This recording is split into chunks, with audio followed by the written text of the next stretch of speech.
Hi everybody, I'm Lacy Schoen with Real Women, Real Success.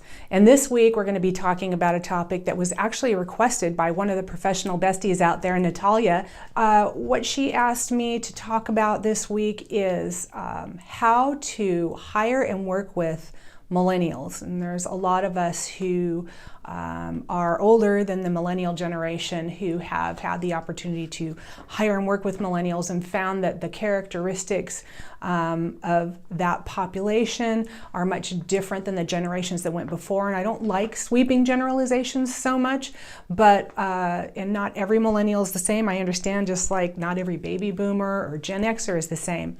But when we're talking about the behaviors that people are struggling with, there are some consistent things that occur in a work environment and that you can try to prepare for as either a manager or a CEO or an employer. So let's get started. The first one is to really be prepared to be a bit of a parent. And what I mean by that is sometimes there are some basic things that I have had to teach young people that work for me that you would think that they would know.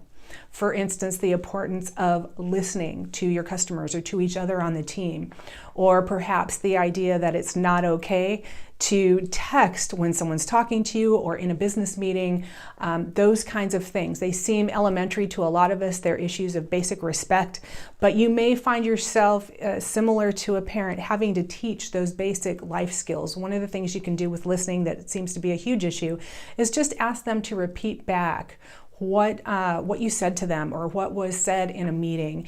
And that sort of gets them trained to start being on notice that they'll be asked if they heard and can recall and can articulate what was said. That's one tool. Another one, as far as the phone is concerned, just ask them to put themselves in the situation that you were observing. If they were trying to get a point across to someone or trying to give instructions to an employee of theirs, how would they feel if that person was on the phone or texting or interrupting a conversation and not listening because they were on their phone? Okay? Understand that most millennials, not all, but most millennials do not truly understand competition in a business sense.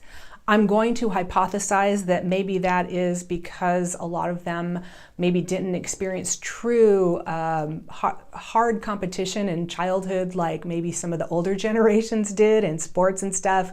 They're from the, it's the stereotypical everyone gets a trophy generation, and I have found on numerous occasions having to explain how each employee's performance is tied to service of the customer, and what happens when we don't serve a customer, how our competition gets the benefit of the customer's attention and their dollars, and what that means in terms of employing people and paychecks and bringing more people on or laying people off and raises and promotions and those kinds of things. You may find yourself having to connect the dots in business for them so they understand that serving the customer is of the utmost importance and that competition is alive and well in all industries and is a threat. And so you always got to be on top of your game to make sure you're getting the lion's share as much as you can of the market share for your business. And that's something that you'll have to explain to them. Do your upfront work. This gets into the hiring part. When you're hiring for a position, let your young people know what you expect. Let them know what the work environment is like. Let them know that you expect really good listening skills, that you don't allow people to be on their cell phone in meetings, how raises and promotions are given. One of the things I hear a lot is, oh, this young person came in and got a job and they wanted to know how long till I get to the C-suite or the corner suite, or how long till I get my first raise, not really understanding that that comes with merit. And in most organizations, that comes with performance, that comes with building trust. They don't just walk in with accolades, they earn the accolades. So you may find yourself needing to express that up front. I really think it's important to have some of the ways that you promote and give raises in a policy, procedure, or operations manual. Let them read that ahead of time. Ask them to sign off on it. That's important for a couple of reasons. Number one, it gets your expectations really clear up front about how your company or your organization operates in terms of reviewing employees and giving promotions and what your expectation is of performance. But the other thing is, if you run into trouble, you have something to refer back to. You can always go back to them and say, hey, you signed off on this. I was clear about this in the beginning. And that helps you also if you have to do some sort of disciplinary action, right? You can refer back to that. And if after several coaching sessions they're not picking it up, then you've got something solid to go through some sort of disciplinary action. Another thing that's painful to realize, but you have to realize it, is that most millennials are short timers. They're going to be there from 1 to 3 years max.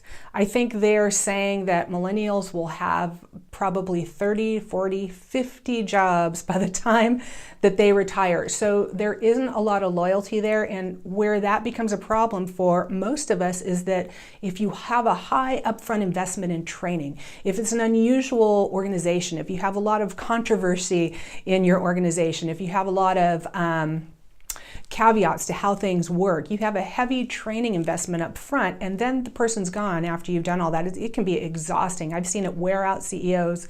I see it happening all over multiple industries. So if you know that up front, you can expect it. Maybe even you consider outsourcing some of those things that you really need longevity in. Outside contractors are one way to accomplish that. You know, you may have them for 1 year, you may have them for several, but they're more likely to stick around because you're their customer, right? I always encourage employees to think of their employer as their customer, but not a lot of employees do that. I do that. You probably do that. But a lot of millennials don't see you as their employer, as their customer. So an independent contractor will. They'll want to please you. They'll want to keep the contract. That's one way to think about it. Another way is if you have a little bit of additional funding, go for an older candidate or someone, maybe even a baby boomer. You know, a lot of us, I'm just on the tail end of baby boomer, are sticking around in the work environment a lot longer than we used to, or we're developing new businesses or developing new jobs. You know, there's not a lot of people in successive generations that have the level of expertise and knowledge and accomplishment that that generation has. And so a lot of them are still willing to work. So consider that as a resource as well. If you are going to hire the quintessential millennial, try to give them as much of what they want as you can. So an altruistic mindset is what they like. They like to think that their work is tied to a higher purpose. In most businesses, there is that, and you certainly see a lot more conscious businesses in the world today. So it shouldn't be too hard to come up with how your company and how their job is tied to a higher purpose and an altruistic mission. Make sure you use that a lot when you're coaching them, when you're giving them instruction. Always be trying to tie whatever it is you want them to do to that higher purpose. If you can get involved in volunteer activities as a team or as a company, they love that. And lastly, they love socializing in community. So if you can build activities and team building types of things or get-togethers around the holidays that really build that sense of community, that's what a lot of them go to work for. They love that sense of community. So see what you can do there. And lastly, I would say, do them a favor and fire them if they're not working out. A lot of people are going through these issues and problems, and I want you to give them a chance. They deserve to be trained and helped to understand how to be a great employee. But I had a situation where a young person was untruthful with me and more than once, and I had to let him go, and he was really shocked, and I just, it was hard to do. But I have to tell you, the stories that came back to me later about what this young person has done in their career as a response to that, I mean, this person changed their life around, changed the way they operate around. Now think about if I hadn't have done that and I let this person get away with that. What kind of lesson does that teach this person in terms of going forward in a work environment? What does it do to his next employer? Well, my first employer allowed this behavior, so it must be okay. I guess what I'm saying is you're doing other employers, yourself, and the employee a favor if there really is something that is egregious or not acceptable by just letting them go. It's a life lesson that's so much better learned young than when you're older. So I hope that was helpful to you. Natalia, I hope that was helpful to you. Let me know if you have any questions. Please leave me a message down below, comment, like this video, and we'd love to get you into the Professional Besties Club. That's my email club, and I'm going to be giving away some free coaching and doing some live events on Facebook Live. So please sign up. There's a link down below, and have a great week. And always remember, I'm your biggest fan.